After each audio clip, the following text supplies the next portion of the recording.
So, bagman ka, Mr. Cruz? Mr. Chair, hindi po ako bagman.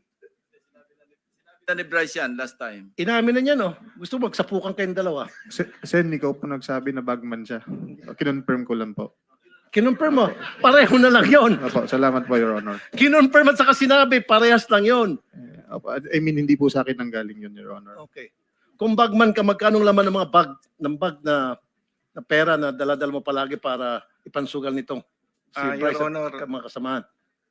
Hindi po ako bagman. With the indulgence of Senator Rafi, Mr. Cruz, parang awa mo na sa sarili mo.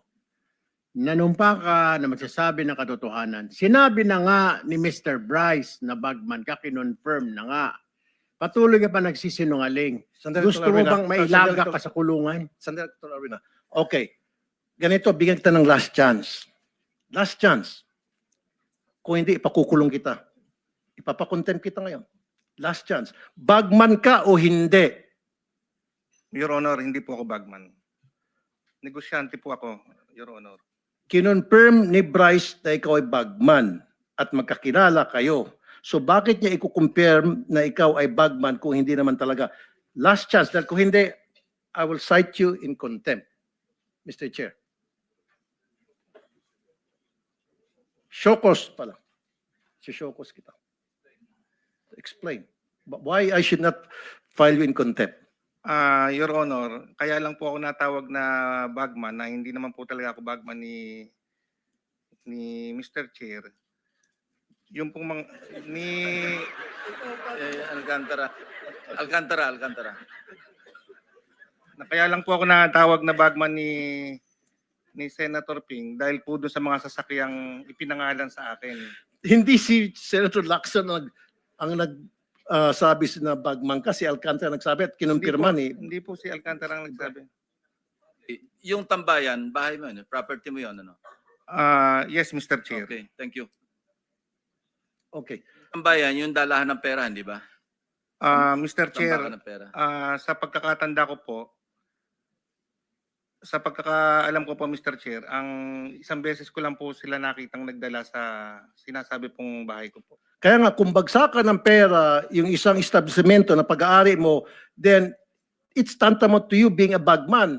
Kasi sinasalo mo yung mga pera galing sa kanila. Doon binabagsak. Bagsakan ka ng pera yung establishmento na pag-aari mo. Yung tambayan, kung tawagin. Your Honor, yung... So inaamin mo na ikaw may-ari ng tambayan. Yes, Your Honor, ako po may-ari. Okay. So hindi mo alam, magbabagsak dyan milyones na pera sa bahay mo? Hindi ka aware? Ano ka, tanga? Your Honor, yung po kasing sinasabi nilang tambayan, hindi naman po kasi talaga tambayan yon. Yun po ay binili ko para i-flip lang at i-buy and sell kasi nagba-buy and sell din po ako. Kaya nga, pero ikaw may-ari noon.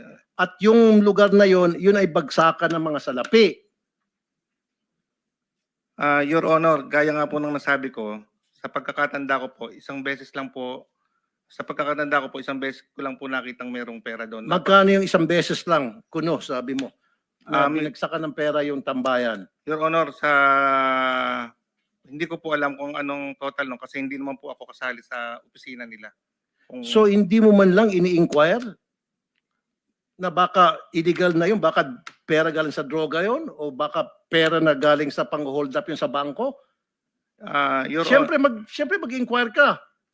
Magkano yung pera? Sabi mo hindi mo alam. At least man na mag-inquire ka pag mayroong perang alam mo na pumasok doon sa establishment pag-aari mo, you should have at least inquired. And I know, meron kang advance notice. Hindi naman pwedeng basta-basta magdadala ng pera yung isang grupo diyan sa tambayan nang hindi mo aware, na hindi ka aware, na hindi tinimbre sa'yo. Your Honor, kasi po, yung sinasabi nilang tambayan, open naman po silang magpunta doon. Kahit anytime po sila magpunta doon, nakakapunta po sila. Kaya hindi ko po na monitor kung nagpupunta sila, kung kailan sila nagpupunta kasi open po yun. I know, lahat naman ng restaurant open to the public. Yung tambayan pong sinasabi. Oh, lahat nila, naman ng bago. establishmento pwede mo sabihin open kasi labas-pasok sila. Pero at least man lang, alam mo kung sino-sino yung mga taong pupunta doon. Diba? Imposible hindi mo alam kung sino yung mga tumatambay doon. Yes, Your Honor. Oh, at alam mo na mayroong mga nangyayaring aktibidad na kung saan milyones na pera ang binabagsak doon. Alam mo yun, imposible hindi.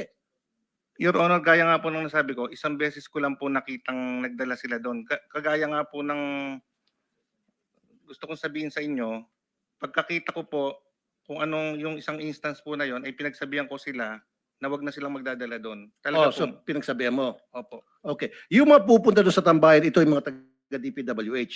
Kadalasan po, Your Honor. Kadalasan. Opo. Tapos doon sila naghati-hati ng pera na hindi mo alam. Doon sila naghati-hati. Hindi ko po alam kung pinaghatian na yon o kung para saan po yun. Hindi ko po alam, Your Honor. Hindi mo alam kung saan galing yung pera na dinadala doon. Yes, Your Honor. Basta't alam mo, mayroong milyones dyan at nandiyan yung mga taga-DPWH at sila ay maghati-hatian doon. Your Honor, isang beses ko lang po nakita yon at pinagsabihan ko din po agad sila. At hindi mo alam kung magkano. Your Honor, hindi ko po alam kung magkano.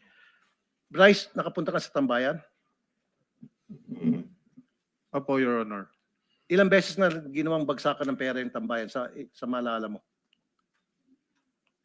Mahigit po sa isang beses, Your Honor. Hindi ko po alam kung ilan po ang beses, to be exact. Mahigit sa isang beses. Opo, Your Honor. Sinungaling ka. Your Honor, ang sabi ko po, Imposible hindi mo alam na mayroong mga perang dinadala dyan sa lugar mo at malalaking perang pinag-uusapan, hindi na mga barya-barya. But anyway, Bryce, magkano yung mga perang dinadala sa tambayan tuwing magbabagsak ng pera? Sa pag-aalala ko po, billion po. Your Bilyon? Honor. Opo. Kada bagsak? Opo, basta marami po siyang pera, hindi po bababa sa 100 milyon, Your Honor. Oh, okay. At any given day, any given time, magkano yung binabagsak sa tambayan, sa maalala mo? Yung picture na nakita ko po, dahil sabi ko nga po, dun ko lang po nakita yung ganong karaming pera na puno yung bilyaran. Alam ko po, mahigit po sa 1 billion yun, Your Honor. Mahigit 1 bilyon. Magkano, ilang kayo naghati-hatian doon? Hindi po para sa amin yun, Your Honor. Alam ko po, delivery po yun for delivery po sa proponent. Kung tama po pagkakalala ko. At sino yung proponent? Tingin ko po, kung tama po yung pagkakaalala ko, sabi po ni Boss Henry, yun po yung kay Zaldico. Magkano yung commission mo doon? Your Honor, wala po akong commission doon kahit magkano po. Yung sa Okay. delivery na yun, Your Honor. Time's up na ako, Mr. Chair. Yes, Senator JB and then Senator Marcoleta. Thank you, And Mr. then we'll Chair. go on lunch break. We'll come back at 1:30. Thank you, Mr.